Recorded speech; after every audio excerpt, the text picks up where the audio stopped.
34-летний житель Ингушетии накачал более 2 тонн нефти, совершив врезку в нефтемагистраль.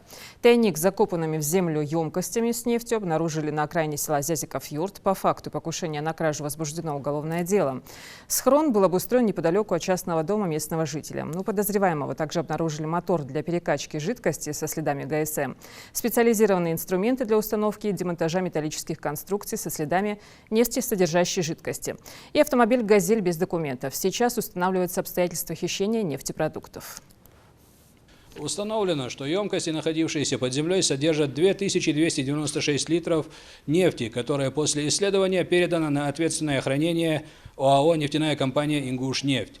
Также на территории домовладения обнаружены и изъяты мотор для перекачки жидкостей со следами предположительно горюче-смазочных материалов, специализированные инструменты для установки и демонтажа металлических конструкций со следами нефтесодержащей жидкости, автомобиль марки «Газель» без правоустанавливающих документов и 6 полуторалитровых бутылок, содержащих образцы жидкостей со специфическим запахом горюче-смазочных материалов.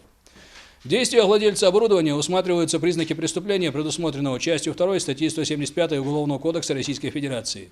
Приобретение или сбыт имущества, заведомо добытого преступным путем.